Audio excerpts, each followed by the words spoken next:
April 1986, Libya, an SR-71 Blackbird crosses into hostile airspace at 80,000 feet.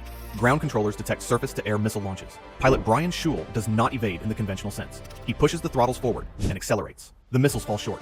That account comes from Schul's memoir, Sled Driver, and is one of the most cited stories in SR-71 history. The Air Force has never officially confirmed the speed he reportedly reached that day, and we will come back to what that distinction means. But the broader truth the story illustrates is documented and unambiguous. In the SR-71's entire operational career, no Blackbird was ever shot down by enemy fire. Across documented missile launches over Vietnam, the Middle East, and other operational areas, the aircraft's combination of speed, altitude, and route planning consistently kept it out of reach. The exact number of missiles fired at SR-71s over the years is not precisely confirmed in open sources, but the outcome is not in dispute. The aircraft was simply operating in a performance envelope that nothing else could reach. But here's what most coverage of the SR-71 misses. The technical achievement, as extraordinary as it is only half the story. The other half is about a man named Kelly Johnson, the unconventional genius who built it, and about the institutions that funded it, used it, retired it, brought it back, and retired it again for reasons that had almost nothing to do with its capabilities.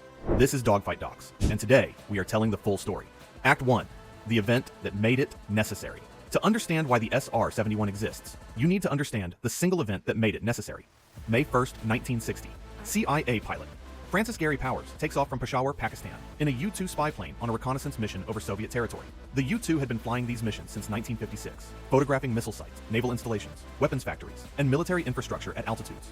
American planners initially believed Soviet air defenses could not reach. That belief had already been proven wrong. What they were counting on was that interceptors and missiles could not reach the U-2 in time to engage it effectively. Near the city of Sverdlovsk, an S-75 Dvina surface-to-air missile reached Powers' aircraft. He was shot down, captured, paraded before the world by Soviet authorities in one of the Cold War's most consequential intelligence failures. The U-2 overflight program over Soviet territory was finished. America had lost its primary means of monitoring Soviet military development at precisely the moment when that intelligence mattered most. The CIA turned to Clarence Kelly Johnson, head of Lockheed's Advanced Development Division in Burbank, California. The man who had already designed the U-2 itself. The man who had already delivered the XP-80 Shooting Star, America's first operational jet fighter, 143 days ahead of a schedule that other engineers said was impossible. Johnson's response to the post-Powers requirement was characteristically direct. He later explained his thinking. It makes no sense to just take this 1 or 2 steps ahead because we'd be buying only a couple of years before the Soviets could nail us again. He wanted an aircraft that could rule the skies for a decade or more. What he built ruled them for nearly 4. One clarification worth establishing here at the outset. The aircraft that eventually became the SR-71 Blackbird was not designed to overfly the Soviet Union directly. That mission had become politically untenable after the Powers incident. The SR-71 operated primarily along Soviet borders, over North Vietnam, North Korea, the Middle East, and other contested regions. It was its predecessor in the reconnaissance role, the A-12 Oxcart, that conducted the limited direct overflights that did occur. Conflating the two is one of the most common errors in SR-71 coverage, and it matters for understanding what the aircraft was actually built to do. Act 2. Kelly Johnson and the Skunk Works. Before going deeper into the aircraft, it is worth understanding the man, because Kelly Johnson is essential to understanding how the SR-71 got built at all. Johnson was born in Michigan in 1910 to Swedish immigrant parents. He decided he wanted to design aircraft at age 12. At the University of Michigan, he analyzed a wind tunnel model of a Lockheed transport aircraft and told his professors it was aerodynamically unstable. They disagreed. He graduated, went to work at Lockheed, and his first assignment was to fix the instability problem on that same aircraft. He had been right. They had been wrong. Lockheed kept him. In 1943, the Army Air Forces needed a jet fighter designed and built in 180 days, a timeline that established contractors said was impossible. Johnson pulled a small team out of Lockheed's main engineering organization, set them up in a separate facility with minimal oversight and maximum autonomy, and delivered the XP-80 in 143 days, ahead of schedule. That unit became the Skunk Works. Johnson formalized his management philosophy into 14 rules that have been studied and imitated in aerospace, technology, and product development organizations ever since. Keep the team small. Give the program manager near complete authority. Minimize paperwork and reporting requirements. Trust your engineers. Push customers to approve quickly or step aside. Maintain absolute secrecy. He believed bureaucracy was the active enemy of genuine innovation, and he structured his entire organization around proving it. His track record by the time the SR-71 requirement arrived was unmatched. The F-104 Starfighter, the U-2, multiple classified programs whose details took decades to become public. No other advanced development organization in American aerospace could consistently deliver breakthrough aircraft on compressed timelines against requirements that conventional wisdom said could not be met simultaneously. What the SR-71 would require was going to test even that track record severely. Act 3. The engineering that should have been impossible. The requirements Johnson accepted were genuinely extreme. Cruise at Mach 3 or faster. Operate above 80,000 feet. Fly reconnaissance missions thousands of miles. carry sensors capable of photographing 100,000 square miles of territory per hour. Do all of this in an environment that would destroy conventional materials and systems. The first problem was materials. At Mach 3, atmospheric friction heats an aircraft's skin to temperatures that would destroy aluminum, the standard construction material of 1960s aviation. Johnson calculated that approximately 85 to 93% of the airframe would need to be built from titanium. There was one significant complication. The United States did not produce enough titanium at the required quality or scale. The world's largest supplier was the Soviet Union, the country the aircraft was being built to monitor. The CIA established a network of front companies and third-party intermediaries that purchased titanium from Soviet suppliers without revealing its ultimate purpose. The Soviets sold it. The metal that would eventually fly reconnaissance missions along Soviet borders at 3 times the speed of sound came from Soviet mines. It is one of the more remarkable operational ironies in Cold War history. Working with that titanium proved as challenging as obtaining it. Standard steel tools contaminated the metal on contact, causing microscopic cracks. When bolts and fasteners began failing without apparent cause, investigation revealed that factory wrenches contained cadmium, which also embrittled titanium on contact. Every toolbox had to be checked and cleaned. New tools had to be manufactured from titanium itself. Welds were cracking randomly, and months of investigation eventually traced the cause to the Burbank City water supply. During summer months, additional chlorine added to prevent algae growth was weakening newly welded joints. The solution was to wash all welds in distilled water. Johnson later noted they produced around 6,000 parts during development, and fewer than 10% were initially acceptable. The second major problem was thermal expansion. At Mach 3 cruise speeds, the entire airframe heated dramatically and expanded by several inches. No sealant material of the era could maintain a fuel-tight seal through that expansion cycle. Johnson's engineers made a decision that looked alarming to anyone who did not understand the reasoning. They designed the fuel tanks to leak on the ground. The aircraft's outer skin panels served double duty as fuel tank walls. The panels were deliberately manufactured, slightly undersized, with gaps between them that allowed fuel to seep at low temperatures. Before every mission, the Blackbird would take off, carrying only enough fuel for initial flight, immediately rendezvous with a tanker to refuel in the air, then proceed to its operational area. Once the aircraft reached Mach 3, and the airframe heated to operating temperature, thermal expansion sealed the panels, and the leaking stopped. It is worth noting that museum aircraft are drained and sealed. The image of SR-71s perpetually weeping fuel in museums is more poetic than accurate. But in operational use, the fuel leak on the ground was a real and deliberate feature that ground crews knew and accepted as standard procedure. The fuel itself required invention from scratch. Standard jet fuel would have broken down at the temperatures generated by Mach 3 flight. Lockheed and the Air Force developed JP-7, a specialized fuel with such a high flash point that a lit match held to it would go out rather than ignite it.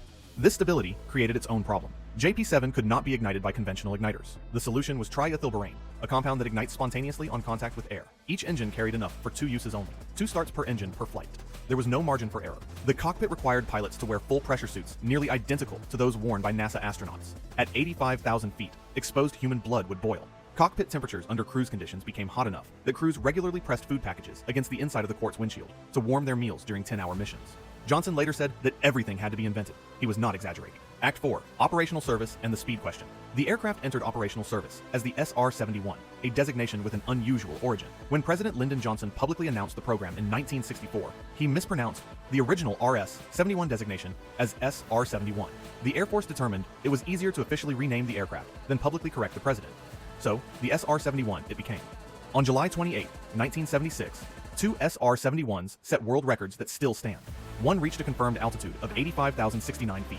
Another achieved a sustained speed of 2,193.167 miles per hour, approximately Mach 3.3, over a certified course. These remain the official Fédération Aéronautique Internationale records for a jet-powered air-breathing aircraft taking off under its own power in level-sustained flight. The speed question deserves careful treatment because it is frequently sensationalized. The official operational cruise speed was Mach 3.2. Flight test data indicates the aircraft reached Mach 3.4 in controlled conditions. Pilot Brian Schul reported exceeding Mach 3.5 during the 1986 Libya mission. This appears in his memoir and is a credible first-hand account, but it has never been officially confirmed by the Air Force and should be understood as an anecdotal report rather than verified performance data. The Air Force's public position has generally been to describe maximum speed as Mach 3+, without providing a precise ceiling. Enough information exists in open sources to estimate the real performance envelope at roughly Mach 3.2 to 3.4 under operational conditions, with higher speeds possible in specific circumstances. The classification that remains meaningful is not so much about the speed figure itself as about the operational implications, range, coverage area, and which specific targets could be reached from which bases. That context remains sensitive even decades after the aircraft's retirement. Across more than 3,500 operational sorties between 1966 and 1989, SR-71s operated over North Vietnam, North Korea, the Middle East, and along the periphery of the Soviet Union, gathering imagery and signals intelligence that shaped American military and diplomatic decision-making at the highest levels. The aircraft operated primarily along borders and over third-party conflict zones, rather than conducting direct overflights of Soviet territory, which remained politically off-limits after the Powers incident. No SR-71 was ever shot down. The aircraft's combination of altitude, speed, and careful route planning made it effectively invulnerable to the air defense systems it encountered throughout its service life. Act 5. How Washington almost threw it away. Twice. Here is the part of the SR-71 story that most coverage either skips or compresses, and it is the part that makes the program genuinely instructive rather than simply impressive. In 1989, the Air Force retired the SR-71. The official justification cited cost. The program consumed substantial annual funding, and the claimed adequacy of spy satellites and other reconnaissance platforms as substitutes. The satellite argument was partially valid. By the late 1980s, reconnaissance satellites had improved significantly in resolution and revisit rates. But critics of the decision correctly identified a capability gap the satellites could not fully close. Satellites follow predictable orbits, allowing adversaries to conceal activities during known overflight windows. The SR-71 could be tasked to any location within hours with no advanced pattern the target could anticipate. That responsiveness was a genuine and distinctive capability, not a redundant one. The retirement's inadequacy became undeniable during the 1991 Persian Gulf War, when coalition forces experienced gaps in tactical reconnaissance that an operational SR-71 would have filled. Similar difficulties emerged during the Bosnian conflict in the early 1990s. The intelligence community's actual capability had not kept pace with what the Blackbird had been providing. Congress responded by allocating $72 million to reactivate 3 airframes. The reactivated aircraft were updated with real-time data link systems, one of the few genuine capability gaps the original aircraft had, and returned to operational status in 1995. The Air Force, which had not budgeted for the reactivation and viewed it as congressional direction of funds away from other priorities, consistently worked to shut the program down again. Congressional supporters kept reapproving the funding through successive budget cycles. In 1997, President Clinton attempted to cancel the allocation using the line item veto. The Supreme Court struck down the line item veto itself as unconstitutional in Clinton versus City of New York, a ruling that affected multiple budget items, with the SR-71 funding being one element of a broader constitutional question, rather than the central case. The SR-71's status remained unresolved until September 1998, when the Air Force finally redistributed the reactivation funds, and the aircraft was retired permanently. NASA continued flying 2 examples for hypersonic research until October 9, 1999, the date of the Blackbird's final flight. Kelly Johnson had died in 1990, the same year as the first retirement. He had predicted on leaving Lockheed in 1975 that it would be a long time before any aircraft exceeded the Blackbird's performance.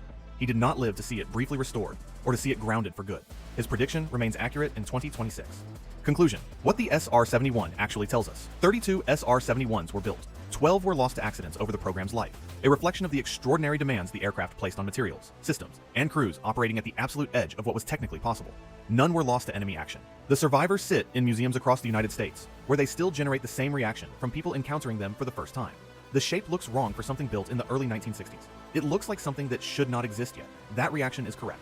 The SR-71 was genuinely a decade or more ahead of its time in multiple engineering disciplines simultaneously. Kelly Johnson's 14 rules, his insistence on small teams with real authority and minimal bureaucratic overhead, his willingness to tell powerful customers that their assumptions were wrong.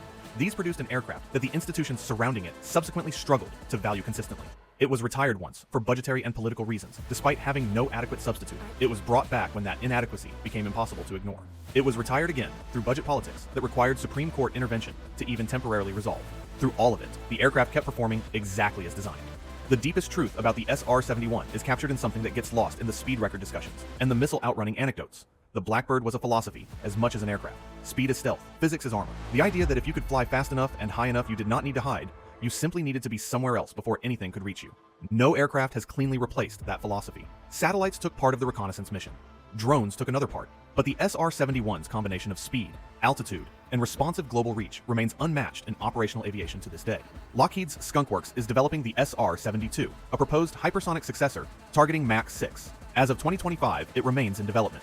When and if it flies, it will carry the design philosophy Kelly Johnson established in a rented facility in Burbank in 1943. Whether the institutions around it will treat it better than they treated its predecessor is a question that history suggests we should not take for granted. If you want coverage that tells the full story, the engineering, the man, and the institutional reality behind the legend, subscribe to Dogfight Docs. Drop a comment below on what you think is the most underrated aspect of the SR-71 program. I will see you in the next one.